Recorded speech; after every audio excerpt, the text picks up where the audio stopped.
Dag iedereen, ik zit hier met Arne Meyer, community strategist van Naughty Dog. We zitten hier natuurlijk een interview voor Uncharted 3.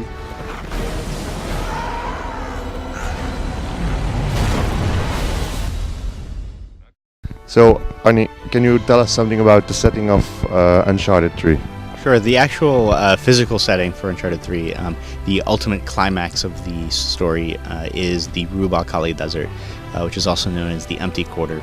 It is a vast desert in the middle of the Arabian Peninsula in the Middle East that is one of the last unexplored places on Earth. It is really dangerous, it's very inhospitable, and it's just super big. So that is where the climax of our story is, because Nathan Drake is looking for a city that is being called the Atlantis of the Sands, and it's had many names like Ubar, Aram of the Pillars, the City of Brass, and it's a city that has been lost to the sands and to time. Allegedly struck down for its wickedness, but the point is, there's some historical significance to it. There might be a lot of wealth held as well, so of course that's something that Nathan Drake is very interested in.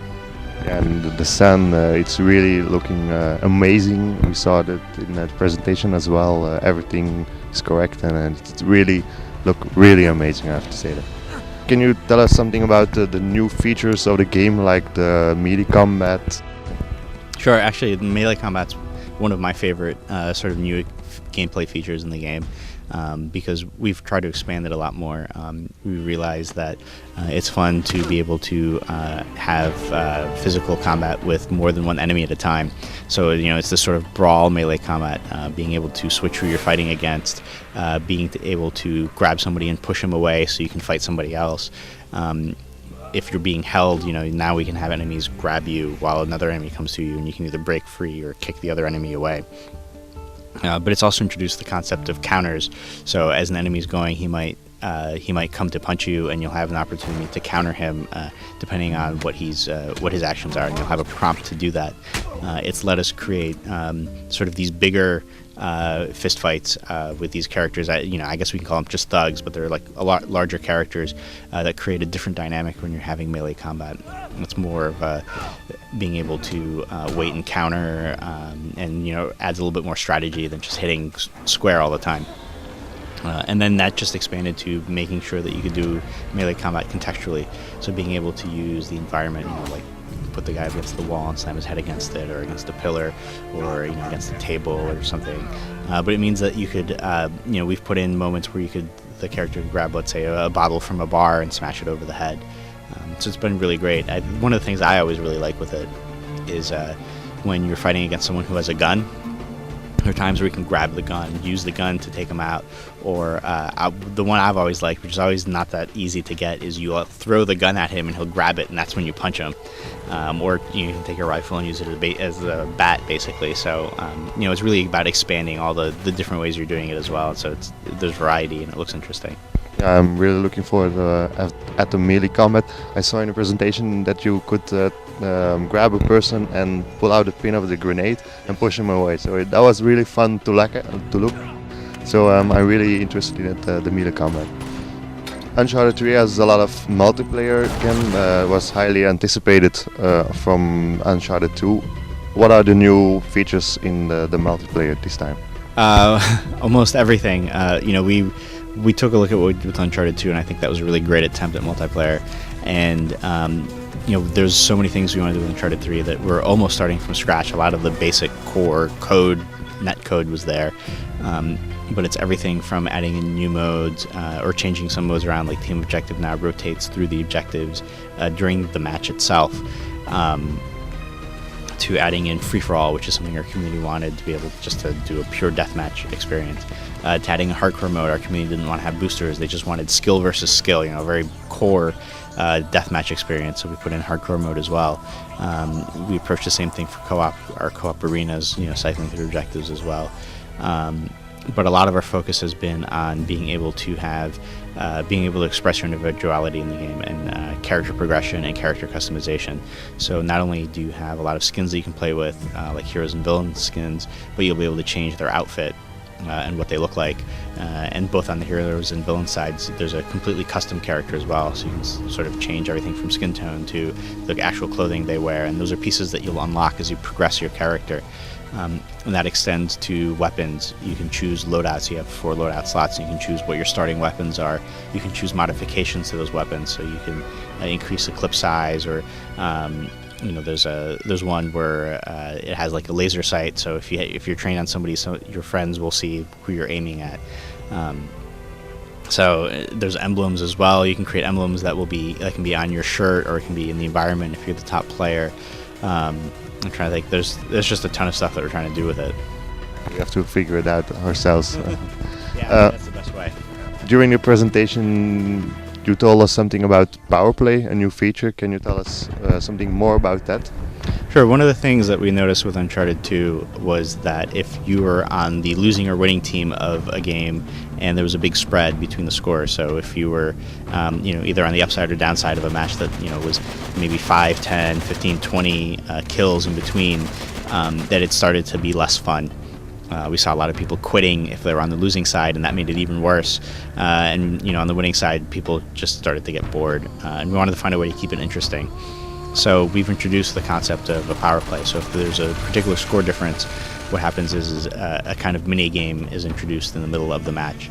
One example is you get marked man. So on the winning team, one character gets set as the marked man, and anybody on the opposing team can see an icon above his head anywhere on the map. And so the idea is that the winning team needs to defend him, because if the losing team can kill him, they'll get extra points for killing him rather than just one kill. And that's just meant to try to close the gap between the two scores. But it's also meant to be balanced. So if your team is not as good as the winning team, you're not going to be able to match or surpass them. But if the two teams are really close and somebody just sort of went on a slight bad streak, it'll bring the score closer together, so that it just makes it more exciting and more dynamic. This time there's gonna be also a co-op system. And what are the new things in Uncharted 3 co-op this time? There's a couple things. I mean, first we changed how we're doing co-op arena. Originally we split out the co-op mode so that it was arena, which we were fighting waves of enemies. It was siege, where you had to defend a particular location, and it was gold rush, where you had to bring basically an idol back to a treasure while fighting NPCs.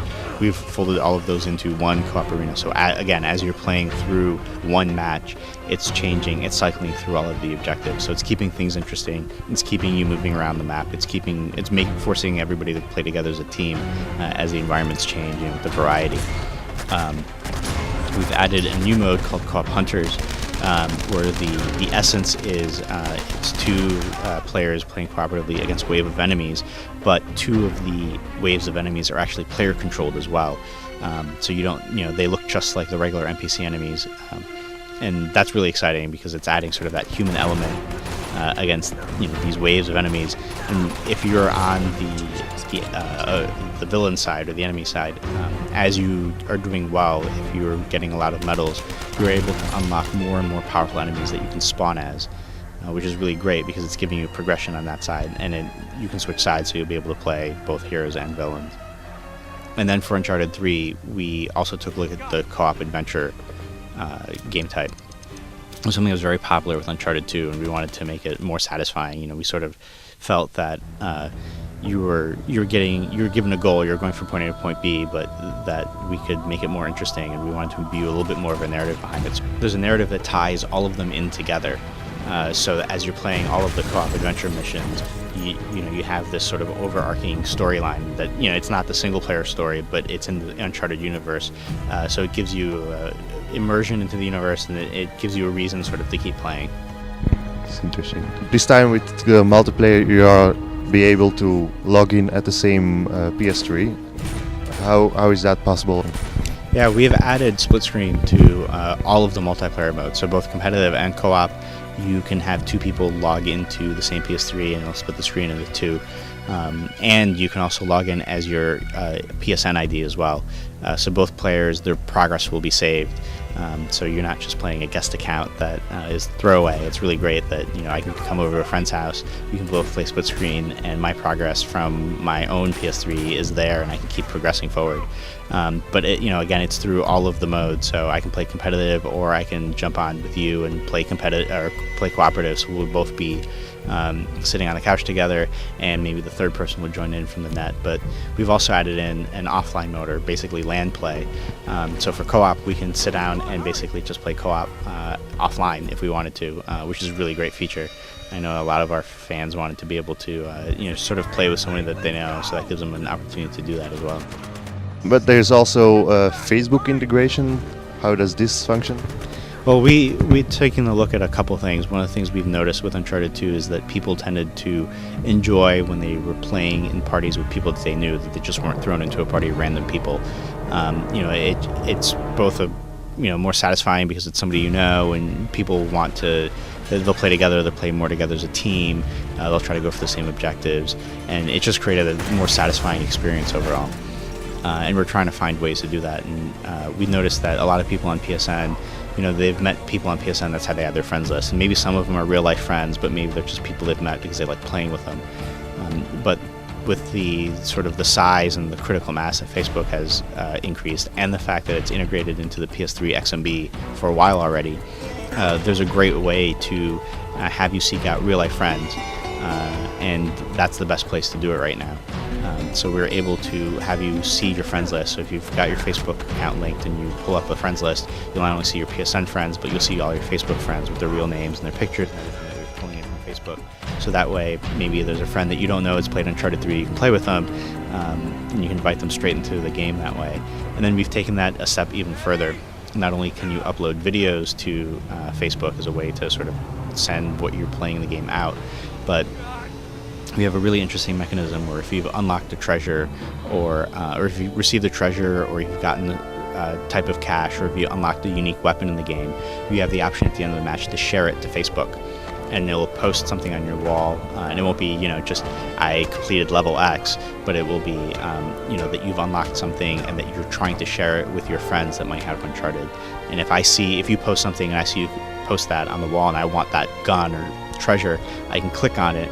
It'll take me to a Facebook page that links my PSN ID, and I'll unlock it in the game for me, for my profile. So it's really awesome. That's really awesome.